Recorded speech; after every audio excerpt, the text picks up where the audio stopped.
Marvel Legends, how we have grown to have such a love-hate relationship nowadays. Man. And it really does kill me because I'm a huge Marvel fan, have been since the 80s.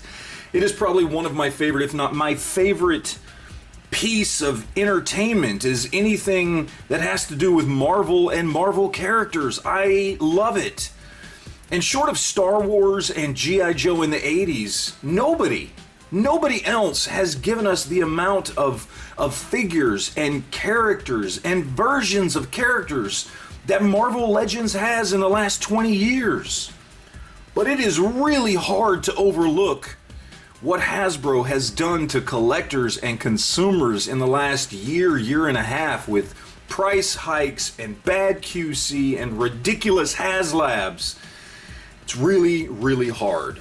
But I freely admit, I'm a huge fan of Captain America and anything Captain America related. And this, of course, as you can see, is US Agent.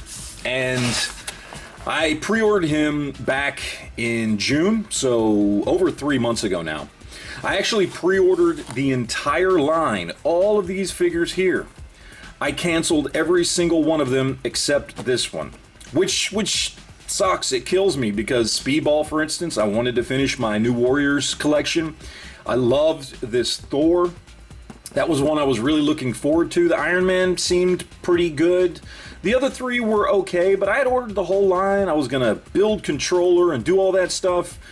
And then here I sit, I just kept the one that I wanted the most, US Agent. And whether you consider this US Agent or just Steve Rogers when he was wearing this costume, which he did wear back in the comics in the 80s, either way, this is the one that I kept. And there's nothing new or original about this figure outside of the paint job, and we'll see that as we crack this thing open out of the box. But my fandom for Captain America and Captain America related things is still strong, so I did pick this one up. So let's crack this guy open and see what we've got.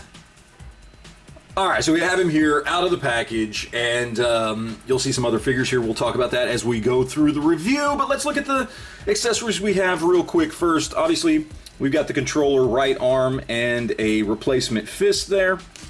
Then, of course, we've got his shield, just a standard Captain America shield that we've seen many, many times, just painted differently with the US Agent colors. And then, of course, we've got a couple of spare hands. We've got the open hand, and then we've got a semi-fisted hand. Basically, this one's set up this way so that you can put the shield in the hand there like that if you want to have him holding the shield like that. But that's it. Basic stuff, basic accessories. And I'm not going to go into all the details on the sculpt on this guy, and not going to go into all the details on the articulation on this guy because he is exactly the same as every other figure you see right here. He is 100% reuse with one exception, and that is his head sculpt is different. The face on this guy is different. He's got a little bit more of a mean look to him. His head also looks a little bigger to me than the standard Captain America head. I don't know.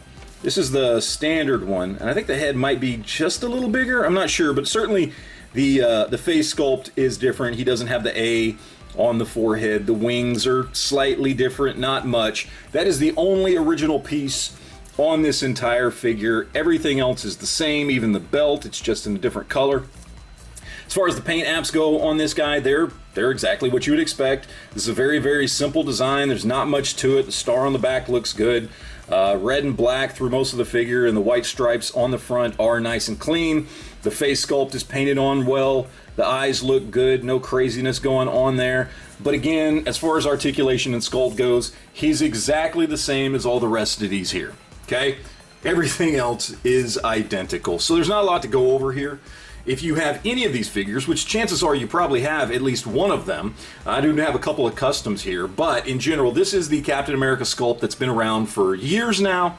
It's been used on a few other characters as well, so you probably have this same figure in your collection, just not painted this way. So, you know what you're getting here. I mean, that's basically what it is, and that's the reason I got it. I knew what I was getting. I wanted a US Agent. And this is basically Captain America, so why not just go ahead and have him done up in the same body, same style, same everything, with a different paint job, and it works. Look, it's US Agent, it works. If you were to insist this is John Walker, maybe they should have went with a bigger sculpt. John Walker is supposed to be a bigger guy than Steve Rogers is, but for my collection, this is going to be Steve Rogers. This is when Steve Rogers wore this outfit in the comic books. So for me, this is Steve Rogers, and it fits in perfectly with the rest of my Captain America collection. And that's basically what it boils down to. Honestly, that's the only reason to buy this figure, is if you already either like US Agent or are a fan of Captain America and like his, other costumes or, side characters or whatever it is. That is why you get this figure, and I am just too big of a Captain America fan to have passed this guy up, especially when the older figure that came out years ago, first of all, is nowhere near as big as he should be compared to modern standards, and second, is just ridiculously expensive to get a hold of. It just makes sense to go ahead and pick this guy up. So, like I said, I'm not going to go into a bunch of comparisons or anything like that. You guys know this figure, you know the articulation, you know where he's going to fit in your collection, and he's fine for what he is, okay? But this is not a figure that you pick up if you just want the latest and greatest cool figure, because it's just a pretty plain Jane, old sculpted figure. There's nothing really exciting about this in any way, shape, or form. You're only buying this if you're already a fan of this character or of Captain America. That's it. It's the only reason to get this guy whatsoever. And that's it. So, let's talk about price here real quick. This should be pretty easy, okay? With Hasbro hiking prices lately, this guy retails for 25 bucks. Now, that being said, because I pre-ordered him and got him on Amazon, I originally ordered him for $22.96, I believe, and then at some point over the summer, that price dropped to $19.98, and they stayed at that price. So when it shipped, I got it for 20 bucks. Is it worth 20 bucks? Yeah, absolutely. I mean, old school prices, Hasbro prices for what we used to get Marvel Legends for, back in 2020 and before, 20 bucks. Yeah, this is a $20 figure. And as a fan of Captain America and wanting this version of Steve Rogers in my collection, would I have paid the $22.96, the $23 that Amazon is currently charging for it if you go and buy one right now? Yeah, I'd have paid 23 bucks for it. Is it pushing the line for a figure that does nothing new once you get to 25 and up for this guy? Yes, it is. Absolutely it is. And at that point, there's really no reason to buy him. With Hasbro raising prices, had this guy not been as cheap as he was when I picked him up, there's a chance, even being a big fan, I might not have paid 25 bucks for him. And I get that's kind of harsh for some people, but it's true. There's nothing new here. This is a 5, 6, 7-year-old figure at this point with just a new sculpted face and a different paint job. That's it. There's nothing new here. So you've got to go into this knowing what you're going to get. If you're a fan of the character, if you're a fan of Captain America, get it. It's worth it. I am. I think it's worth it, especially because I paid 20 bucks for it. If you're not, this is definitely one I would pass on.